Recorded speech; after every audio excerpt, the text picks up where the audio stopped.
मैं मोहम्मद इश्तियाक जिया आपको मिलाते हैं रैम्बो के फैकल्टी हैदर इकबाल से और जानते हैं कोरोना का इस पे क्या प्रभाव पड़ा है। सर मैं आपसे कुछ सवालात करूंगा सर कि कोरोना पे सर आपके कोचिंग संस्थान जब से बंद है सर आपके जीवन पर क्या उतार चढ़ाव आए हैं सर, आप बताएंगे हमें। सर बहुत ऐसा उतार चढ़ा हुआ है। सबसे पहले मैं सबको नमस्कार सलाम करता हूँ। बहुत बड़ा महामारी से हम लोग अभी गुजर रहे हैं।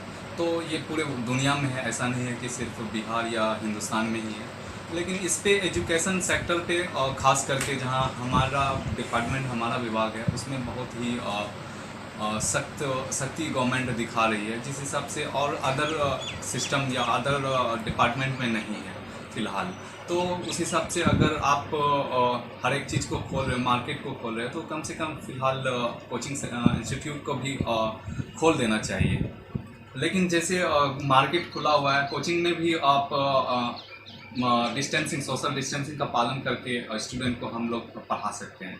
लेकिन गवर्नमेंट इनके बारे में सोच नहीं रही है, बहुत लंबा वक्त हो गया है। और ऑनलाइन पढ़ाई तो खास करके गांव के जो बच्चे हैं उनका हो पा नहीं रहा है, और क्योंकि अफोर्ड नहीं कर पा रहे हैं वो। ये बात है। दूसरी बात ये है कि पेरेंट्स भी खुश नहीं हैं, और 94% पेरेंट्स ऐसे नहीं हैं जो संतुष्ट नहीं हैं ऑनलाइन से साफ। और कुछ ऐसे स्टूडेंट हैं जो अफोर्ड नहीं कर पाते हैं, और पैसे को लेकर के ये भी है। बिल्कुल सर, बिल्कुल। सर नेक्स्ट क्वेश्चन आपसे, आप देखिए सर लॉकडाउन रहा, लॉकडाउन के बाद अनलॉक वन आया सर, अनलॉक 2.0 आया सर, जिसमें अनलॉक वन में कहा गया सर कि कोचिंग संस्थान को खोल दिया जाएगा, लेकिन सर इसमें भी नहीं खुला। तो सर आप ये बताएंगे आप लोग का जो रहन सहन खान पान सर क्या इसी पे आश्रित था या अदर कोई काम और करते हैं आप लोग। सर एक टीचर जो होता है उनका कलम और कॉपी से होता है नाता, और उनके ज़िंदगी में कुछ नहीं होता है दूसरा।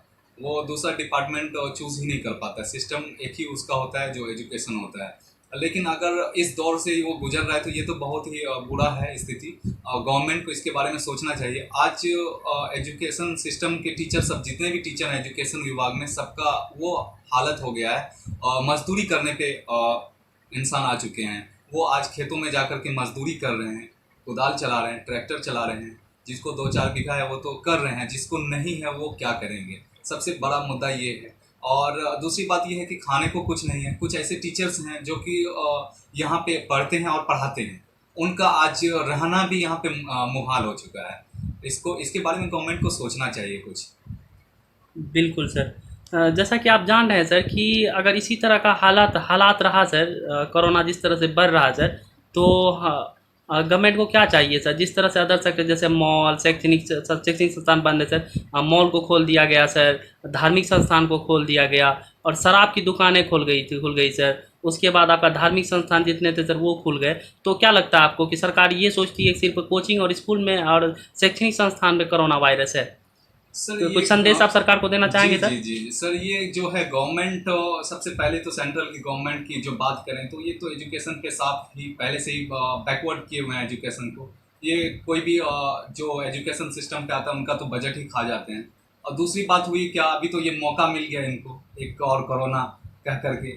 लेकिन और जेडीयू गवर्नमेंट जो बिहार में है, बीजेपी का गठबंधन उसके साथ, ये दोनों मिल करके, ये तो टीचर के बारे में कुछ जेडीयू गवर्नमेंट सोचती ही नहीं है। ये तो बर्बाद करके रखा है एजुकेशन सिस्टम को ही। और फिलहाल जैसे प्राइवेट शिक्षक की बात करें तो यहाँ तो कुछ है ही नहीं प्राइवेट शिक्षक के लिए। गवर्नमेंट को सोचना चाहिए उसके लिए। और इनका भी सहयोग होता है, अर्थव्यवस्था में इसका भी सहयोग होता है। ये भी उतना ही देते हैं सहयोग। ये कहीं बाहर से नहीं खरीद के कोई सामान खाते हैं, ये बिल्कुल हिंदुस्तान सर। में ही खर्च करते हैं वो पैसा जो कमाते हैं, और टैक्स भी देते हैं। और ऐसा नहीं, कुछ शिक्षक टैक्स भी भरते हैं। कुछ ऐसे शिक्षक होते हैं जिनका 200 रुपये कमाना डेली का बहुत मुश्किल है, 2-3 पीरियड लेते हैं, हो जाता है उसी में। ये गवर्नमेंट को सोचना चाहिए अभी के दौर में कि क्या कुछ करें उसके लिए। बिल्कुल सर। थैंक यू सर, आपसे मिले हम, इस तरह की बातचीत हुई आपसे सर। जी जी। हैदर इकबाल जी आपका बहुत बहुत थैंक्स। मैं गवर्नमेंट से मैं कहना चाहूँगा कि सर अब जो प्राइवेट शिक्षण संस्थान के जो टीचर सब हैं सर, उनकी स्थिति बहुत ही ज़्यादा ख़राब हो चुकी है। ऐसा कहना चाह रहे थे हैदर इकबाल जी कि अगर इसी तरह का हालात रहा तो आत्महत्या सुसाइड पे उतर जाएंगे प्राइवेट संस्थान के टीचर। मैं मोदी जी और उसके बाद जितने भी गवर्नमेंट के जो भी गवर्नमेंट है, जैसे हमारे बिहार का जेडीयू और केंद्र में जो बीजेपी गवर्नमेंट है, आप सारी चीज़ को खोल रहे हैं, तो जल्द से जल्द आप शैक्षणिक संस्थान को भी खोलें, क्योंकि कोरोना वायरस जो है ये अब हम लोग को कोरोना वायरस के साथ ही जीना पड़ेगा। क्योंकि आपका जो प्राइवेट शिक्षक है, शिक्षण संस्थान में जो टीचर हैं वो गवर्नमेंट शिक्षक से 20 गुना ज़्यादा है। आप अपनी आबादी को देखिए सर, और 20 गुना ज़्यादा टीचर इसमें काम कर रहे हैं। इसका मतलब ये है कि संस्थान को खोल देना चाहिए, नहीं तो प्राइवेट शिक्षण संस्थान को के खाते में आप 10 से 20 हज़ार रुपया पर मंथ डालें, ताकि इनका घर, रोजगार और बच्चे को लेकर ये सुखी संपन्न जीवन व्यतीत करें। अन्यथा सर जो प्राइवेट संस्थान के जो टीचर्स हैं वो आत्महत्या कर लेंगे सर। और इसी बात को लेकर सर मैं जी। धन्यवाद देना चाहता हूँ। Thanks Haider Iqbal ji. Thanks. Bye sir. हुआ